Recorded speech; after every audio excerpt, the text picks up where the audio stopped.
The minimum size of a grounding electrode conductor, often abbreviated GEC, for an outbuilding's feeder panel depends on the size of the ungrounded conductors, which are your HOTs, and the type of grounding electrode system you're using. In this case, we are considering a number 4 copper conductor used as the ungrounded conductors. The National Electrical Code, or NEC, provides tables and guidelines to determine the appropriate GEC size.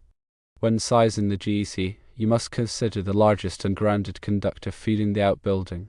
Since the ungrounded conductors are number 4 copper, we refer to NEC Table 250.66 to determine the minimum size for the grounding electrode conductor. Table 250.66 correlates the size of the ungrounded conductors to the required size of the GEC.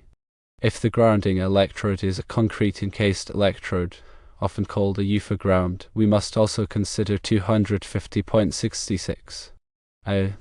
If you are using a concrete encased electrode as described as a half-inch bar encased in concrete near the bottom of the footing, the grounding electrode conductor need not be larger than number 4 copper. If the electrode is a rod, pipe, or plate electrode, and is the sole connection to the grounding electrode system, Table 250.66 applies. Since the electrode is encased in concrete, which is essentially a concrete encased electrode, a number 4 copper conductor is sufficient. The grounding electrode conductor must be connected to a suitable grounding electrode. A concrete encased electrode is a common and effective grounding method, especially when the footing is readily accessible during construction. According to the NEC, a concrete encased electrode must be at least 20 feet long of number 4 or larger barrel zinc galvanized or other electrically conductive coated steel reinforcing bar or rod of not less than 1/2 inch in diameter. The rebar must be encased by at least 2 inches of concrete and located within or near the bottom of a concrete foundation or footing that is in direct contact with the earth. When the sole connection to the grounding electrode is to a concrete encased electrode, the grounding electrode conductor is not required to be larger than number 4 copper. Ensuring a proper grounding system is crucial for safety. A well-designed grounding system provides a low impedance path for fault current, which helps protective devices like circuit breakers or fuses to quickly clear the fault. This minimizes the risk of electrical shock and reduces the potential for equipment damage.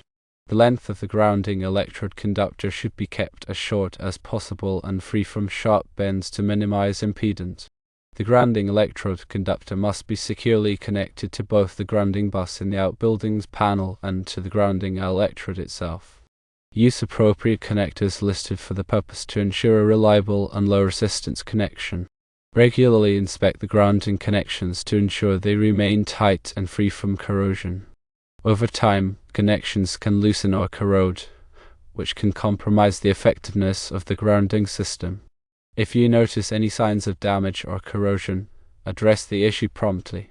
Local amendments or interpretations of the NEC may exist, so it's always best practice to consult with a qualified electrical inspector or engineer to ensure full compliance with all applicable regulations.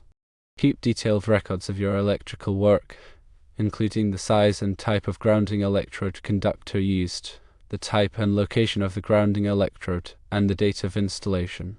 This documentation can be helpful for future reference and for demonstrating compliance with electrical codes. When working with electricity, always prioritize safety. To energize circuits before working on them, use appropriate personal protective equipment, and follow safe work practices. If you are not comfortable working with electricity, hire a qualified electrician to perform the work. The information provided here is for general guidance only and should not be considered a substitute for professional advice. Always consult with a qualified electrician or electrical engineer for specific recommendations related to your project.